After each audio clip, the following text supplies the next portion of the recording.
Hello, everyone, and welcome to episode 6 of the Living for Real podcast. It's so crazy to think we are on episode 6, even though it feels like just yesterday that we started this with our prelude episode and then episode 1. But I'm so happy that we're here. It's been great, man. Yeah, it's been a lot of fun. This is one of the highlights of my week. We all have a lot going on here at the church and in both of our lives, but I love doing this. Getting together and it really is we do have notes and we do spend time and we work hard on it, but it's also John and I have been sitting here talking with each other for 30 minutes before this episode went going. Yeah. And it's literally the exact same thing. We talked to each other for 30 minutes.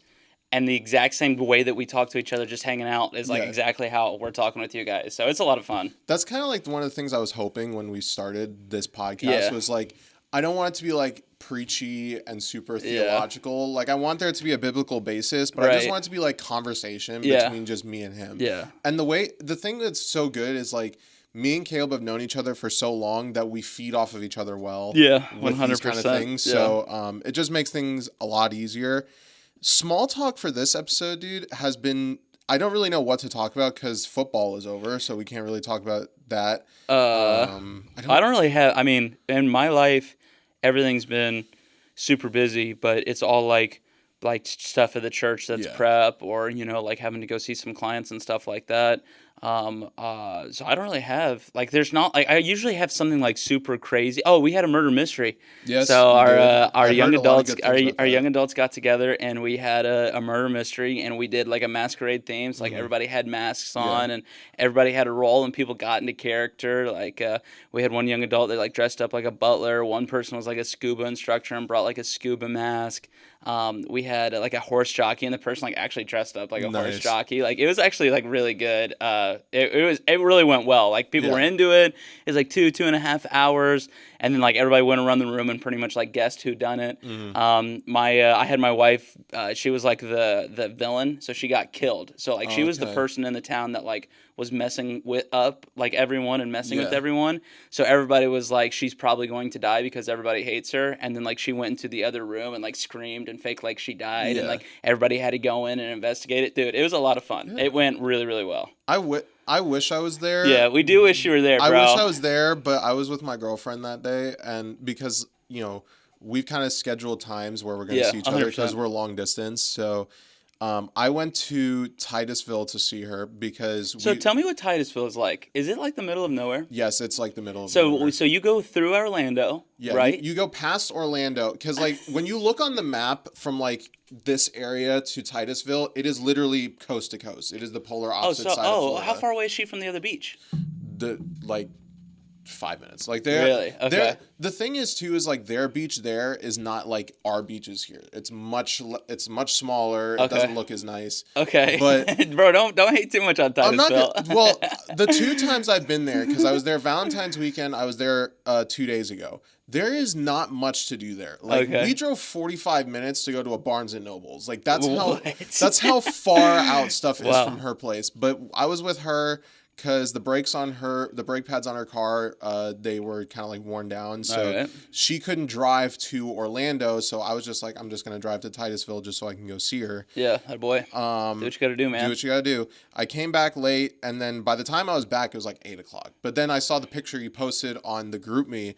And I was that actually looks like it was fun. Looks like it was a lot of fun. Yeah, it honestly was a lot of fun. I didn't really have a character. I was going to have a character, but then more people showed up, so I gave them my character. So I was kind of the host and just try to keep everything flowing. Yeah. And it was fun. And what's most rewarding about so a lot of work goes into that, a lot of time, a lot of energy. Even my wife cooked all day to make food for everybody. So on both of our ends, there's a lot of work.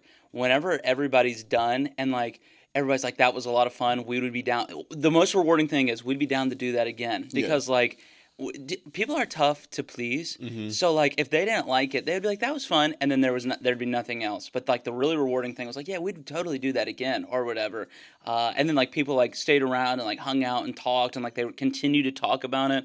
It was a lot of fun. Did you get a lot of people saying they want to do it again? Yeah, there were multiple people that were that actually turned out really good. And I was nervous about it. I was eating lunch with my wife on Saturday, and she was so are you excited for tonight?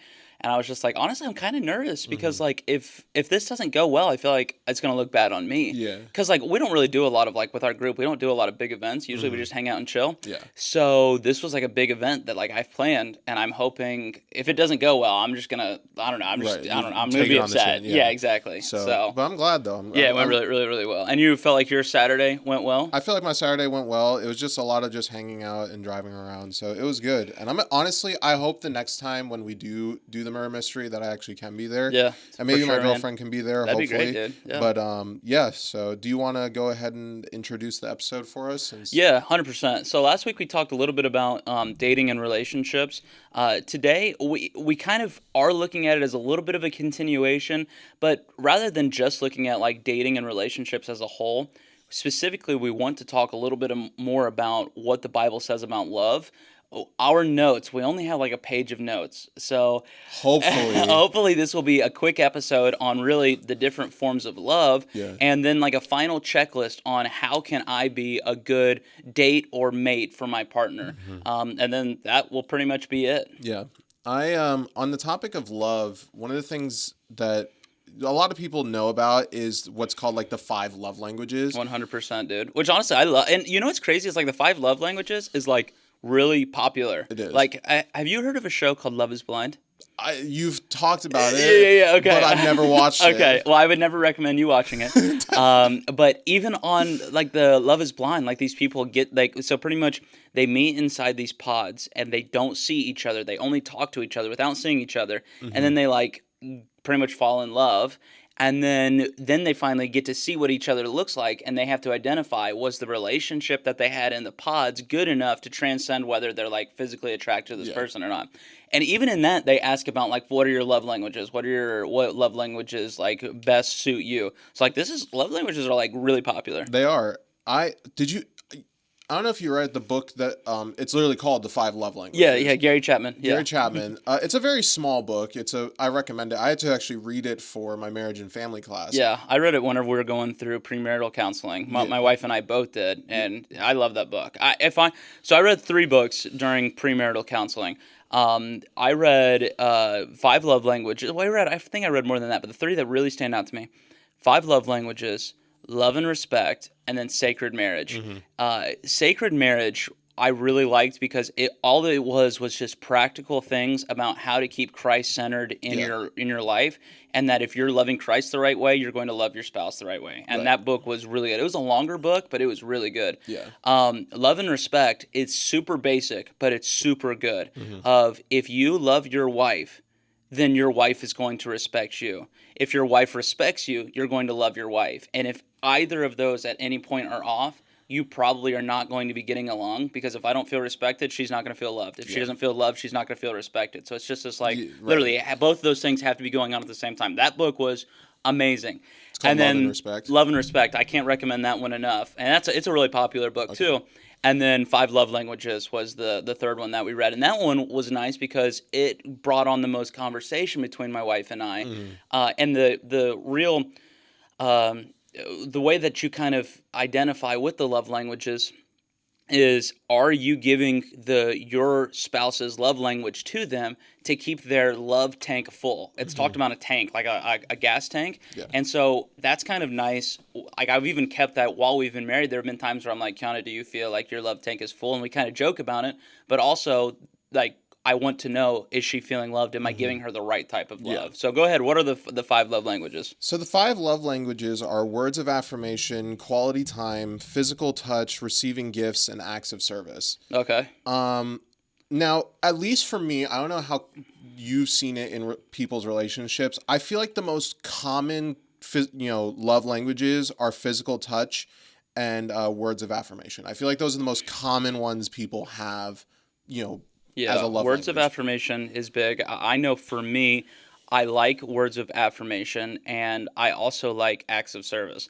I'm actually not a huge physical touch person. Like, whenever I'm sitting with my wife on the couch, I'm happy just to be sitting there hanging out with her. I don't need for us to be like touching the whole time. And to be honest, my wife is not a super big physical touch person either. So like, my biggest one is words. And I think that kind of goes back to like, as men, I feel like all of it. I know I sometimes can have a big ego. Mm-hmm. So having like the most important person to me kind of like say nice things to me to like kind of stoke my ego a little bit. Yeah. I love. And then like acts of service is really big. And like I always feel loved by my wife with things around the house that she does and like taking care of Christian and like making food and stuff like that. Like I probably don't do a good enough job of thanking her for it, but I always do recognize, like, dude, the acts of service of her just like doing these little things to make sure like our house is clean, our house is taken care of, I'm taken care of. It like means a lot to me as well. What are you? And also, have you talked about this with your girlfriend? Yes, I did. I did talk about it. So mine are the two normal ones is words of affirmation and physical touch. But I also love quality time. That's like one of my big love languages is quality time. Okay, so would you say that's your primary? No, my primary is physical touch. Oh, okay. You like touch, which is normal. Most guys are touch. Yeah, I'm like, I think I had this conversation either like a week before or like the week after I made it official with my girlfriend. We were on the phone and I asked her, I was like, just random question. I was like, what's your love language? And she's like, I would probably say is like physical touch and like words of affirmation.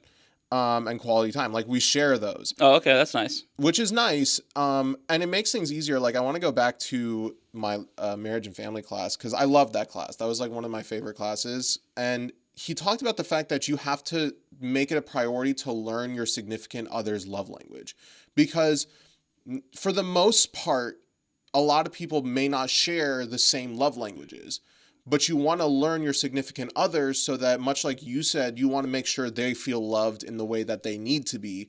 And vice versa, your significant other should be learning your love language. It's kind of like a balance of you guys are trying to learn each other so you can love each other in the right way. Yeah.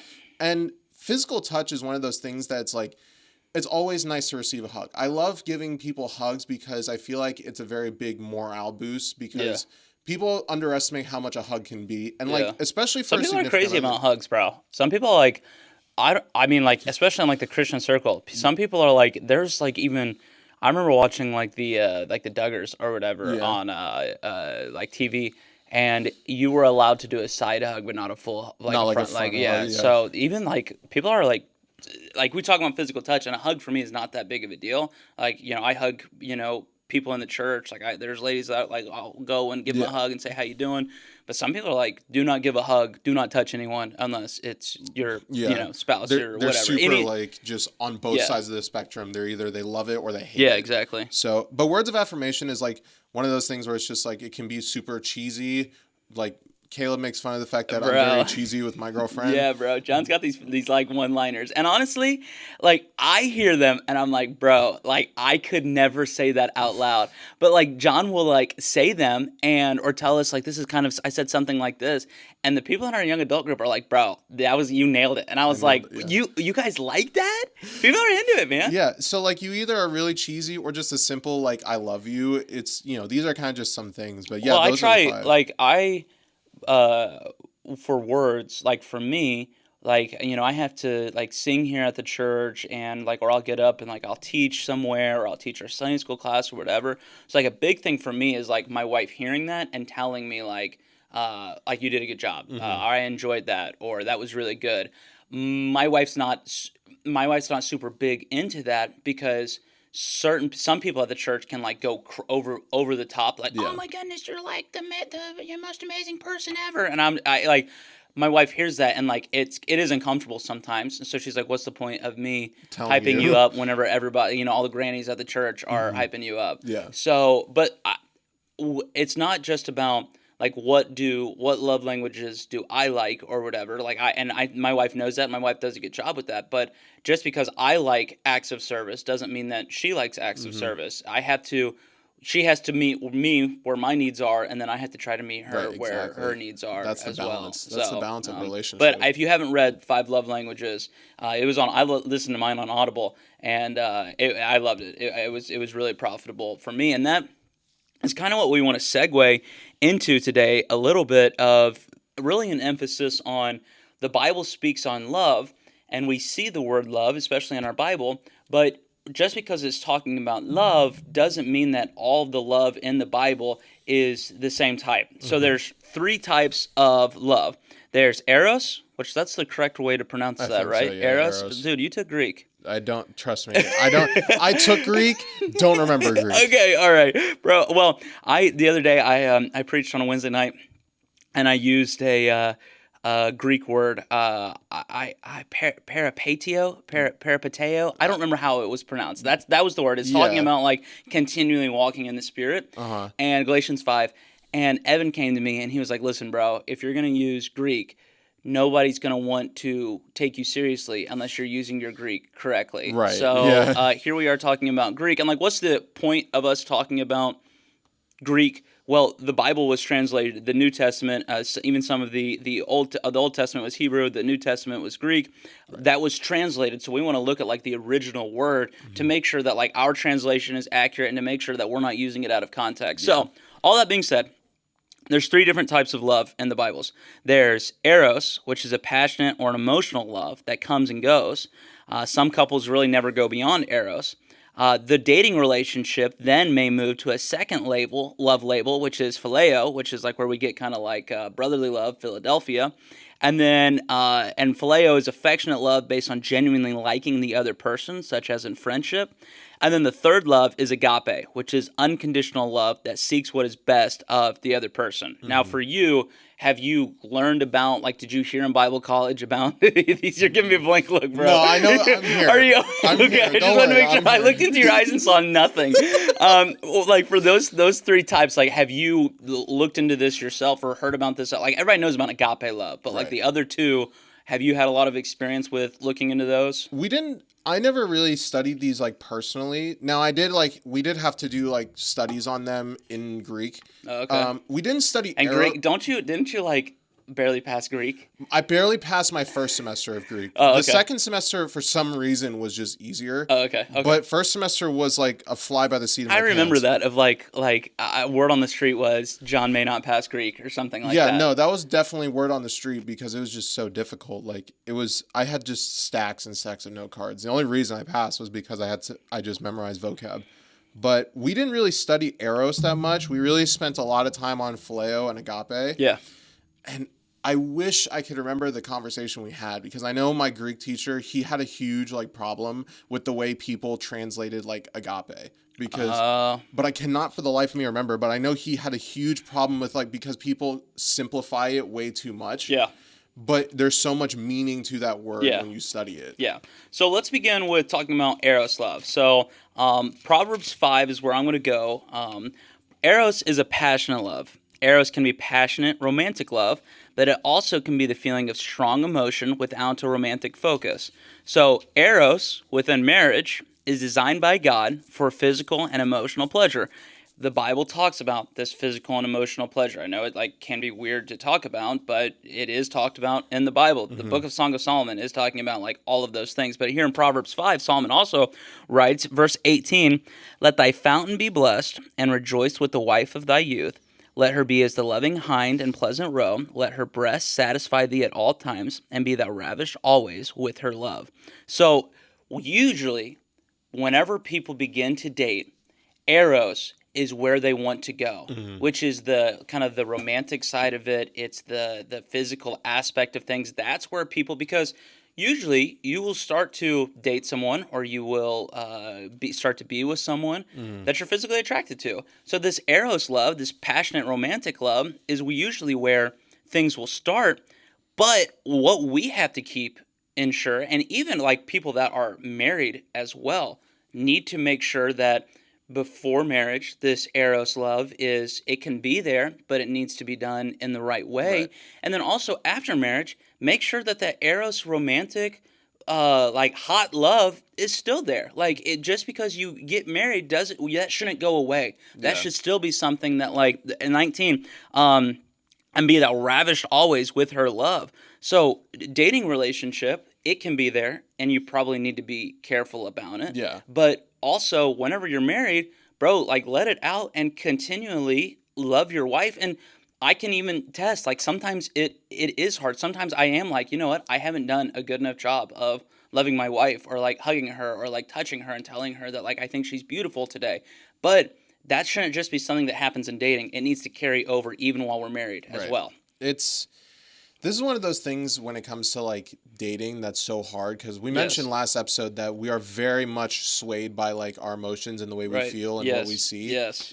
And so it's so important to control, because the Bible talks about intimacy, but it talks about intimacy within the bounds of marriage. Yes. Because God made intimacy for marriage, not for dating, for marriage. And if you go outside those boundaries, it really starts to mess everything up. And so, yes, Eros is good to have, and it's something you should keep even in marriage, but also know the limits. And set boundaries and say, okay, this is what we're going to do, and this is what we're not going to do. Yeah. And so, and especially like in places, like I will mention this, is like, you need to know what you can do and where you can do it, not just, what, because there are some areas where you should be more cautious of what you're doing. Okay, so explain what you're talking about. So an example is like, if you're married, I know where your mind is, but just explain it, because like, I feel like whenever you're talking vaguely about like, do what you can where you can do it, sounds sus. Yeah. So explain what you're trying to say. I'll explain what I'm trying to say, because I get it. And so an example is like in dating, it's like hand holding or putting your arm around the other person or hugging them. These are not necessarily bad things, but let's say like you're in a public space, or like you're in church, for example. Yes. You should know, okay, maybe we're not going to do this here because this isn't the right time and place for it. Yeah. But like if you're in private, you can say, okay, I'm going to hold your hand, or I'm going to put my arm around you, or I'm going to hug you, because it's between you two. But at the same time, you also have to remember, okay, we're in private. What are our limits even when we're in private, what we can and cannot do, because there are still limits in the dating phase of what we should and should not do. Yeah. So whenever Kiana and I were dating, we sat together in church. Not always, but we usually sat together in church. And I remember one of the first times that we sat together in church, we sat closely, but I was not holding her hand and my arm was not around her in church, but we were sitting closely. And I remember someone went to my mom and pretty much like said something about how close we were sitting together. And my mom came to us, and I was like annoyed, like, and especially like I was like 17, so like I definitely was not as humble as I should have been. So my reaction was, who said that? Like, I'm gonna go talk to him. Like, who said it? I'm gonna go tell them, like, why don't you sit next to us, because we weren't even doing anything. Like, mind your own business. Like, I was annoyed. Right.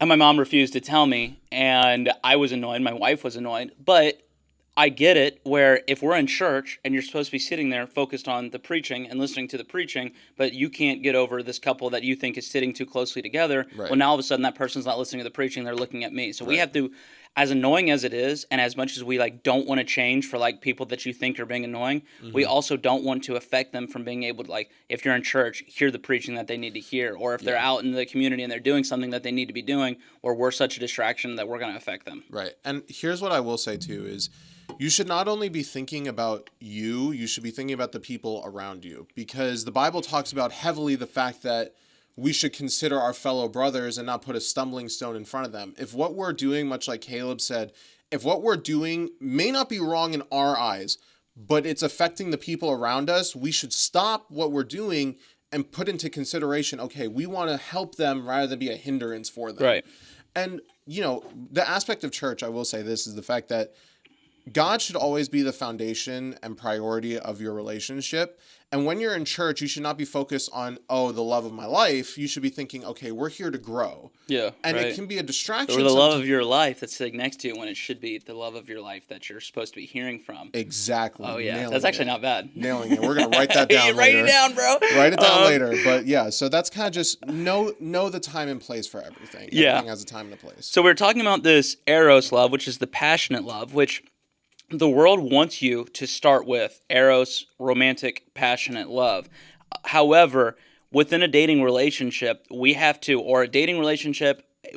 make sure that we're remaining pure, because we can have a passion for a person without lusting after the person. Look at 1 Thessalonians 4, 3-5. For this is the will of God. What's the will of God? Even your sanctification. So this process of sanctification, becoming more like Christ. What does he say? What does Paul say here?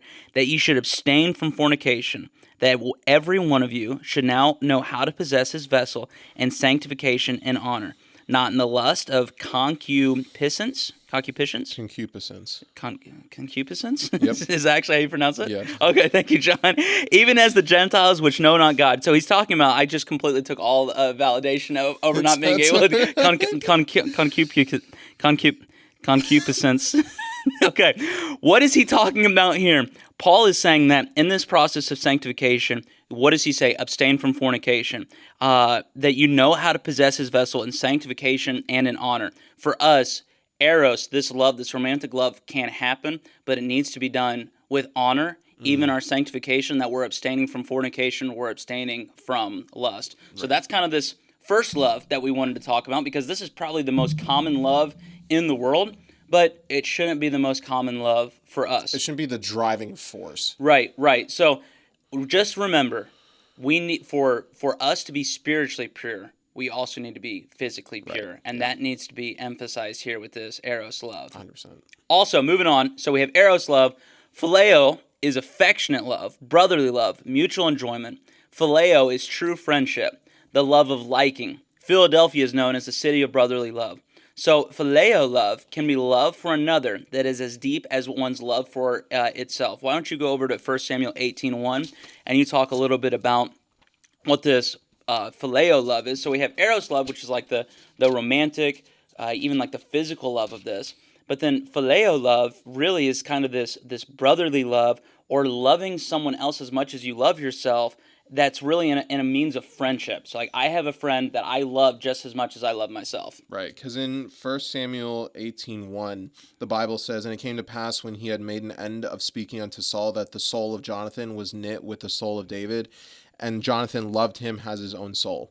So this word love here, much like Caleb said, is more of like that brotherly friendship, of fellowship. Mm-hmm. So an example would be like Caleb is like, he is my friend. I've known him since we were like 8 and 9. We're like, we've grown up together. I'm not going to tell him to his face just blatantly like, dude, I love you. Like, that's just weird. It's pretty gay. It's gay. But it's there. Like, I love him as a brother. He's like 100%. And so, that fellowship is there. I don't love him like I would say like I love my girlfriend, but that brotherly love of phileo is there in the sense I care for him. He's like a brother to me, and I want the best for him. And so that's kind of like Jonathan here says, I love David. He looked at David like he was one of his own brothers, even though they weren't related. So that's kind of what it's talking about here. Well, and even in 1 Samuel 23:16, flip over there and read that for me real quick. Phileo love is loving somebody else as much as you love yourself, really in a brotherly sense, in a friendly way, but also phileo seeks to strengthen the other person spiritually. Go ahead and read what 1 Samuel 23:16 says. "And Jonathan, Saul's son, arose and went to David into the wood and strengthened his hand in God." So, it's trying to strengthen Jonathan, because he loved David, wanted to go strengthen him, not just like physically, but also spiritually, like in God, strengthen his hand in God. Phileo love is, I love this person just as much as I love myself. This person is my brother. This person is my sister. And am willing to sacrifice for them, and I'm willing to try to strengthen them both physically and spiritually. Yeah, we talked about, I can't remember, I think it was the peer pressure episode. We were talking about the aspect of like, believers encouraging other believers and being there for each other. That's kind of what this is like there's going to be times when you have to be by your brother or by your sister in Christ, and you have to encourage them and build them up because you love them. You want to see the best for them. And if they're down, if they're doing something wrong, if they're falling back spiritually, because you love them, because you want the best for them, you're going to maybe do the hard thing and confront them about it, but you're doing it in that love and saying, I want the best for you. I want you to be stronger in the Lord. Let's go back together. Let's walk together. Let me build you up in that sense. Think of this as a circle. The most, like a circle that we're going out. The most really intimate, like romantic type love is eros, which is where the world wants us to start. And then the world wants us to start at eros and then go out. But really what we should be doing is starting out and going in. So we started with eros, and we went phileo, and then finally where we'll go now is agape love. Agape is unselfish love, unconditional love, a commitment to seek what is best and the highest good for another person, regardless of the response. And agape love originates from God. And we can see this agape love from the beloved disciple, with John writing here in 1 John. 1 John chapter number 4, we'll start off with verse number 7. Beloved, let us love, that's agape, one another. For love, agape, is of God, and everyone that loveth, agape, is born of God, and knoweth God. He that loveth, agape, knoweth not God, for God is agape, love. Verse number 9, and this was manifested, the agape, love of God toward us, because that God sent his only begotten Son into the world, that we might live through him. Herein is love, agape, not that we loved God, but that he loved us and sent his Son to be the propitiation for our sins. Agape originates from God. How do we know that? Well, here, verse number 10, herein is love, not that we loved God, but that he loved us. John says, agape love, here it is. It's not anything that we have towards God, because we'll never be able to love God enough, but God loved us enough, and that was through the sacrifice of Jesus. Agape love has to do with that sacrifice of being willing unconditionally, no matter what, I'm going to be there for that person, I'm going to love that person. And Jesus, although we continue to sin, God, although we continue to sin, the Holy Spirit continues to indwell us, even though we continue to mess up, he still loves us unconditionally. Yep. There's this verse that I love to quote, and it's John 15:13, where it says, greater love hath no man than this, that a man lay down his life for his friends. That's agape. That's agape love. Because Jesus is referring to the fact that I'm laying down my life for you, because he says in verse 14, ye are my friends. And so Jesus, out of his love in Romans 5:8, where he says, but God commendeth his love towards us, and that while we were yet sinners, Christ died for us. Jesus, out of his deep agape love for us, even he saw that we could never repay our debt, died and paid our sin debt for us. That's love. And I know he's referring to himself here, but I think I'd be doing it injustice if I didn't say that in a relationship, there's sacrifice. In a relationship, you're giving everything you have unconditionally because you love this person. Right. And there's a point I wanted to make, because last night I talked with my dad on the way home, because I was like, sometimes I spitball ideas to him to be like, okay, what do you think about what I'm talking about? And he told me this. Now, Graham, my dad's been married 40 years now. Right. So he has much more relationship experience. Yes. And he said this. He said, love in dating and love in marriage are completely different. Mm-hmm. And in my mind, I'm like, how is that possible? And he explains it to me this way. He's like, love starts in dating, but it builds over time and becomes stronger when you go into marriage. Yeah. So an example would be like me and my girlfriend is like, I love her, but my love for her is not the same love that my dad has for my mom after 40 years of being married with her. Right. Because that love has been through trial, through tribulation, through arguments, through fights, through disagreements, and that love becomes stronger over time.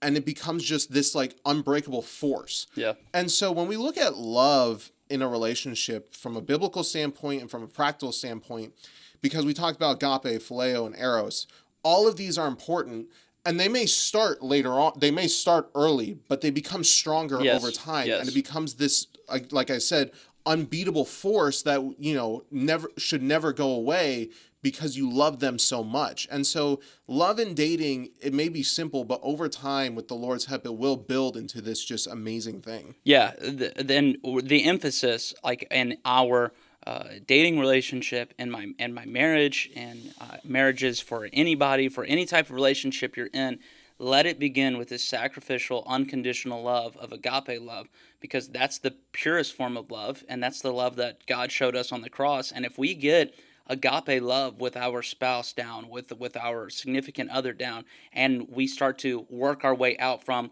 agape love, which is this sacrificial love, to phileo love of this like friendship and brotherly love, and then finally the eros will come of the romantic love. Mm-hmm. That's the order in which it should go. Don't let things begin with the romantic, hot and heavy, whatever it is, of eros, and then go down into agape. Begin where things should begin, and where love was really shown for us, which was the cross, and then work our way out. And that was really the point that we were trying to make, is that don't get confused on how love should look. Love is not liking, love is not lusting, love is sacrificing, and that's what Jesus did for us. I'm gonna make a point here, like kind of a story based on like my minimal relationship. Yeah, I know. Okay, yes. Let's just all preface by saying I'm gonna make a point about my dating relationship. Parentheses. It's been like 6 weeks. It's been like 2 months. This is John's like first relationship. This is, but I've learned a lot here, and I mentioned before, like I started on a dating app.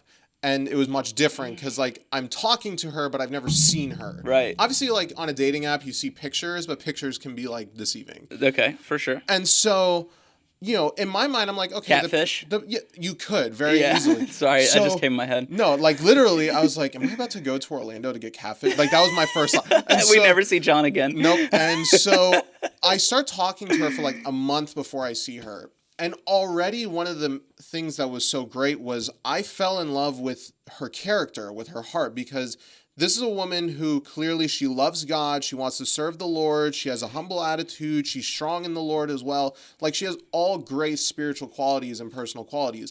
So I fell in love with the personality. Then I go see her in person. I'm like, okay, she looks good. Like my eyes can finally say, okay, she looks good to me. Yeah. So like there's that eros of like, okay, I'm physically attracted, but I've already like built this foundation. I'm attracted to her personality, her as a person. Yeah, that's good. And so that's one of the things like with like words of affirmation is like I've had to remind her over time, like I'm not in love with you because of how you look, even though you look great to me. I'm in love with you because I spent a month getting to know you prior. Yeah. And now that I get to see you, it's like just kind of like the cherry on top of everything that was already built. And that's kind of how like when we talk about this agape to phileo to eros is, yes, like maybe if you meet them in person, you start there, not on a dating app. Your first thing is like, okay, wow, they're beautiful, which is fine. You're not just going to immediately see their heart right away. But over time, you want to start to really say, okay, let me dig further than just this outside person. Yeah. I want to get to know them as this actual like person of their heart and soul and who they are. And then when you realize that and that foundation is set, the eros love becomes so much sweeter because you're not just looking at this person as like this just like figurine. You're looking at them as like a person who has a heart and a soul and someone who loves God. Right. And then you're just like, okay, wow, they're great here, but they also look at like, wow, what a pair. And so that's kind of how it has to be. Everything's coming together. You know, it's not just one or the other. And I agree with that. My relationship with Kiana began as a friendship, and I enjoyed hanging out with her. I've always been attracted to my wife. She's like literally my type, like to a T.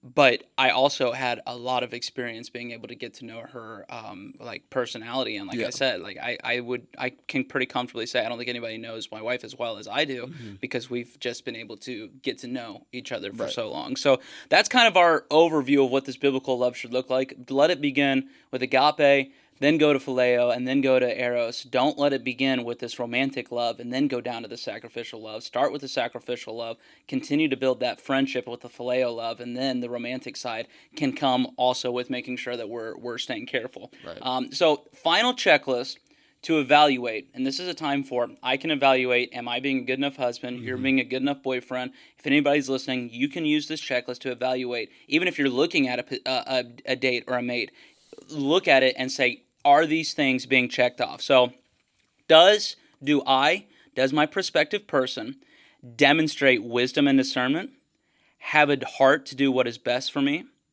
possess a sensitive conscience in regard to right and wrong, refuse to use me or others to gain status, have the approval of the significant people in my life, have a reputation of keeping commitments, display follow-through and meeting obligations, show respect toward authority, have a positive outlook on life, exercise discipline and self-control, manage money well, maintain eye contact when talking with people, interact courteously with others, have an active Bible study and prayer life.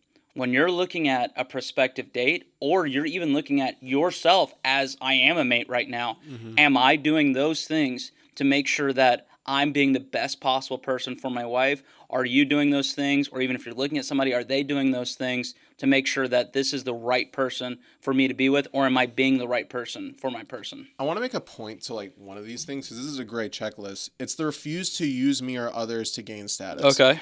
So we've mentioned prior to this that the Lord's called me into ministry. Well, one of the things for me is like I have to be married before I can go into ministry. A lot of churches look for that. Yeah.